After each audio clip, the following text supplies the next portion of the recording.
Hello மக்களே, நம்ம welcome to Vijay star, welcome to another video. உசுப்பேத்துறவன்ட்ட உம்முனும் கடுப்பேத்துறவன்ட்ட கம்முனும் இருந்தால் வாழ்க்கை ஜம்முன்னு இருக்குன்னு சொல்லி தலைவர் ஒரு வாட்டி சொன்னார். அந்த மாதிரி ஒரு கூட்டத்தை இன்னைக்கு உசுப்பேற்றி விட்டுருக்காரு. அது என்ன சம்பவம் அப்படின்றத இந்த வீடியோவில் பார்க்க போகிறோம். இன்னொன்று பார்த்தீங்கன்னா, இந்த மாண்பு மாண்புன்னு சொல்லிட்டு ஒருத்தர் வந்து யாரை பற்றி தப்பாக பேசுகிறாரோ அவர்கிட்டயே அவர் காலிலே போய் விழுவார். கேட்டால் இது அரசியல் மாண்பு அப்படின்னு. மாண்புனா என்னன்னே தெரியாத பல பொலிட்டீஷியன்ஸுக்கு இன்னைக்கு மாண்புனா என்ன அப்படின்றத கிளாஸ் எடுத்த தம்பி ஒருத்தர் எங்கே சட்டசபையில்.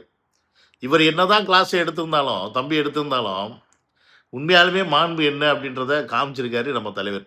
சேனலுக்கு யாராவது ஃபஸ்ட் டைம் வரீங்க அப்படின்னா சப்ஸ்கிரைப் பண்ணிவிட்டு என்னெல்லாம் பண்ணணுமோ அதெல்லாம் பண்ணுங்கள். வாங்க வீடியோக்குள்ளே போகலாம்.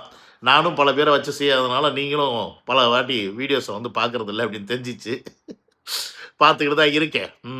நல்ல விஷயம் சொன்னேன். எங்கே கேட்குறீங்க? இப்போ தலைவர் பதவி ஏற்று 100 நாள் ஆயிடுச்சு. ஸோ இந்த 100 நாள் அவர் என்னெல்லாம் செஞ்சுருக்காரு தமிழ்நாட்டுக்கு அப்படின்ற விஷயத்தை வந்து இன்றைக்கி 100 நாள் அவங்களுடைய செயல்பாட்டுடைய சாதனைகளாக இன்றைக்கி வந்து வெளிவிட்டிருக்காரு. என்னைக்கு முதல் வீடியோவே எந்திரிச்சோன்னே அதுதான் வந்து கண்ணில் பட்டது. ஏன்னா அதுதான் வந்து இன்றைக்கி ஒரு அதிர்ச்சியாகவே எல்லாருக்குமே பிரேக்கிங் நியூஸாக போட்டாங்க. அந்த மாதிரி 100 நாள் சாதனை விட்டுருக்காங்க அப்படின்னு சொல்லிட்டு. அதை முடிச்சுட்டு அப்படியே பார்த்தீங்கன்னா சட்டசபைக்கு போகிறாரு. திடீர்னு பார்த்தா வேற ஒரு இன்சிடென்ட்டு இந்தியா டுடே அப்படின்னு சொல்லிட்டு பத்திரிகை, அந்த இந்தியா டுடே தமிழ் அப்படின்னு சொல்லிட்டு அவங்க ஒன்று ஆரம்பிக்கிறாங்க போல இருக்குது. அது பத்திரிகையா ஃபார்மேட்டில் வரப்போதா இல்லை நெட் ஃபார்மேட்டில் வரப்போதா நமக்கு தெரியல. ஆனால் அதுக்கு போகிறாரு. என்னையா பண்ணுறாரு மனுஷன், இப்படின்றாரு அப்படி போகிறாரு, கன்ஃபியூஷனாக இருக்குது நமக்கு. இதெல்லாம் இன்றைக்கி தான் நடக்குதா இல்லை ஆல்ரெடி நடந்தது எடுத்து போடுறாங்களா அப்படின்னு. அந்த பத்திரிகையாளர்கள் அந்த பத்திரிகை ஓப்பன் பண்ணுறாங்களா அந்த இடத்துக்கு போயிட்டு ஒன்று பண்ணார்.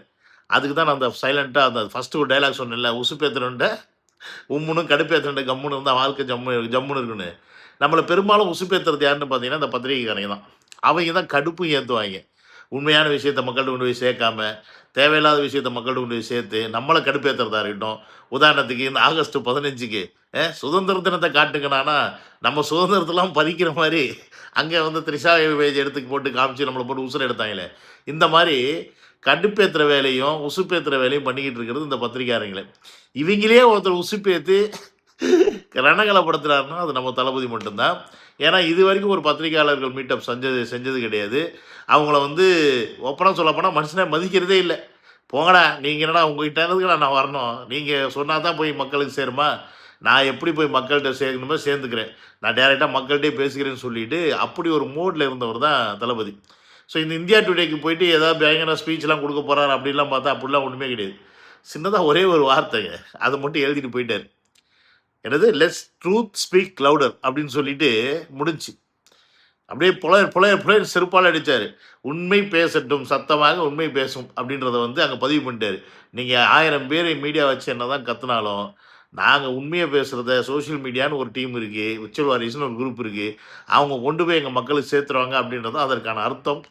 ஸோ இனிமேலாவது இந்த மீடியா பீப்புள் கொஞ்சம் புரிஞ்சுக்கிட்டாங்கன்னா, உண்மையை வந்து மக்கள்கிட்ட கொண்டு போய் சேர்த்தாங்கன்னா கண்டிப்பாக முதல்வர் அவர்களுக்கு ஒரு மதிப்பும் மரியாதையும் கிடைக்கும்.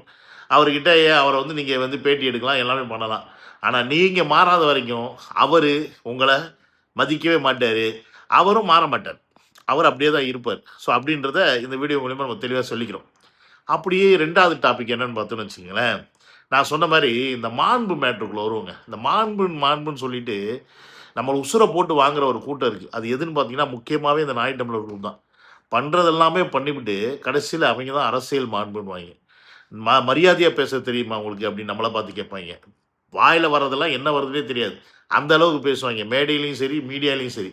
கடைசியில் நம்மளை வந்து குறை சொல்லுவாங்க. அப்போ மாதிரி மக்களுடைய மனநிலைமையை கூட புரிஞ்சிக்காம தன்னுடைய சுயநலத்துக்காக அரசியல் பண்ணக்கூடிய ஒரு ஈத்தர கூட்டம்.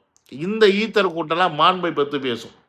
நாங்கள் வந்து அரசியல் மாண்பு தான், நாங்கள் வந்து போயிட்டு ஒரு உதயநிதி சந்தித்தா அது வந்து அரசியல் மாண்பு, நயனாரை போய் சந்தித்தா அதை போய் அரசியல் மாண்பு அப்படின்னு. ஸோ இப்படி அரசியல் மாண்பே தெரியாமல் ஒருத்தர் தான் வந்து உட்காந்துருந்தார். யார்? நம்ம சின்னதேதி என்ன பண்ணார், லாஸ்ட் டைமு சிஎம் வந்து சட்டசபைகளை போகும்போது இவர் வந்து எனக்கு என்னன்னு உட்காந்துக்கிட்டு இருந்தார் எந்திரிக்காமல்.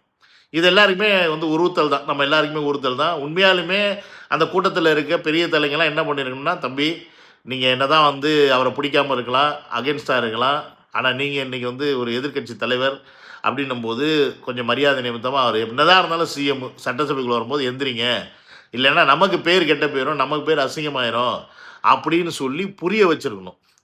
முன்ன பின்னாடி உட்காந்துருக்கிறதுலாம் தருதலைங்களா இருக்கும் போல இருக்கு. அதுங்க யாருமே அந்த மாதிரி புரிய வைக்கல.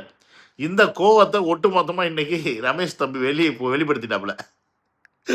அரசியல் மாண்பு என்ன தெரியுமா அப்படின்னு சொல்லிட்டு சட்டசபையில் ஒரு ஒரு பேச்சுவார்த்தை வருது. அந்த பேச்சுவார்த்தையில வச்சு வெளுன்னு இழுத்துட்டாரு. நாங்கள் அரசியல் மாண்பை வந்து சரியா செய்யலை அப்படின்னா, நாங்க புதுசா வந்திருக்கோம், புதுசா எம்எல்ஏ ஆயிருக்கோம், புதுசா மினிஸ்டர் ஆயிருக்கோம்.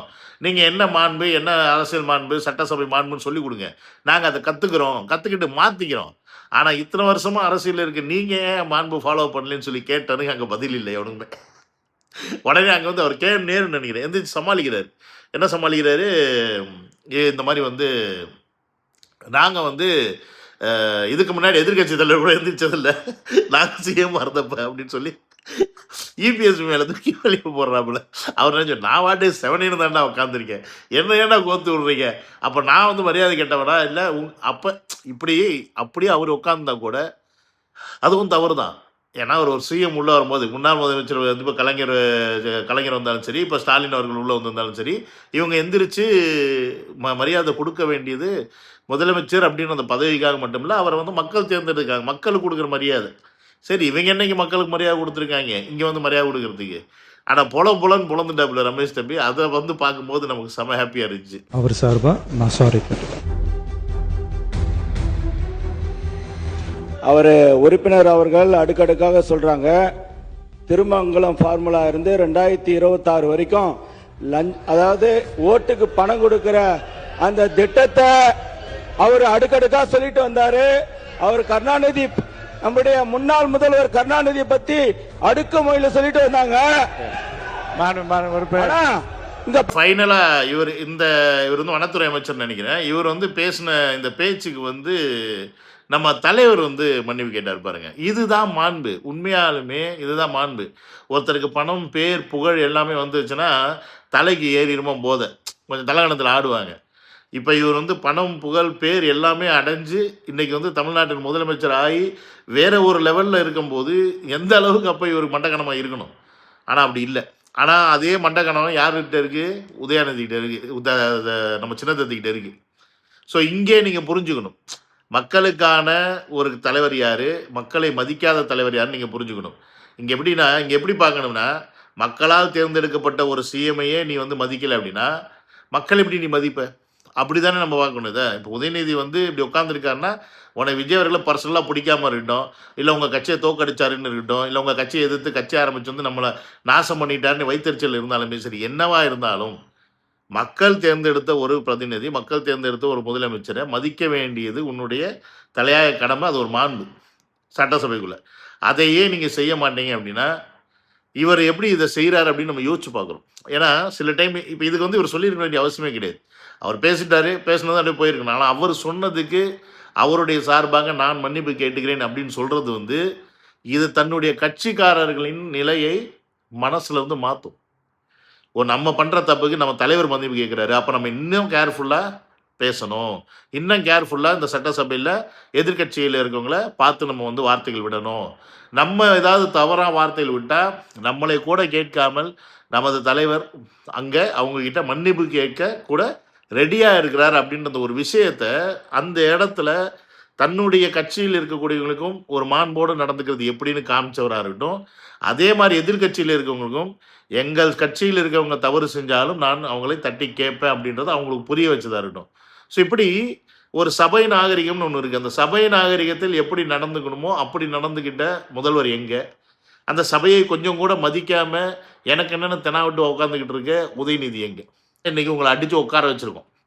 இந்த மனநிலைமையில் நீங்கள் இருந்தனால தான்டா சுதந்திரம் அப்படின்றது தலைவர் இப்போ ரீசெண்டாக சொன்னார்ல, ஆகஸ்ட் 15th எந்த ஒரு இடத்துல ஓரளவுக்கு மேலே கட்டுப்பாடுகளும் ஓரளவுக்கு மேலே நம்மளை வந்து வதைக்கிறதும் மக்கள் வந்து நம்ம நல்லா வாழலை, நம்மளோட வாழ்க்கை தரம் நல்லா இல்லைன்னு ஃபீல் பண்ண ஆரம்பிக்கிறாங்களோ அங்கே ஆட்டோமேட்டிக்காக ஒரு எழுச்சி வரும்.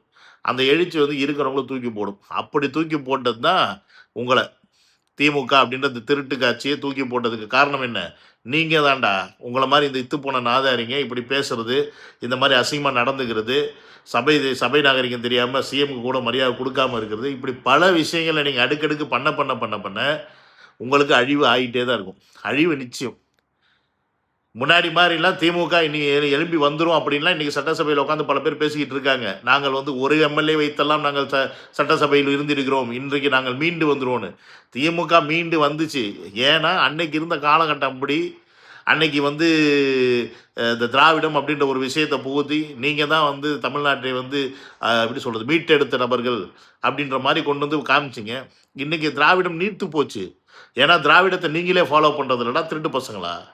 பெரியார் கொள்கையை நீங்களே ஃபாலோ பண்ணியிருந்தீங்கன்னா அது வேறு. அவரோட கொள்கையும் ஃபாலோ பண்ணுறதில்ல, அவர் திராவிடத்தையும் ஃபாலோ பண்ணுறதில்ல. எல்லாத்தையும் மொத்தம் குழி தோண்டி புதைச்சி விட்டு இன்றைக்கி திராவிடம் பேசிகிட்டு இருந்தீங்கன்னா, அதனால் இன்றைக்கி திராவிடம் அப்படின்றது நீர்த்து போச்சு. இனி திமுக அப்படின்ற ஒரு கட்சி எந்திரிச்சு வர்றதுக்கு அங்கே யார் இருக்கா அப்படின்ற கேள்வி வந்துருச்சு.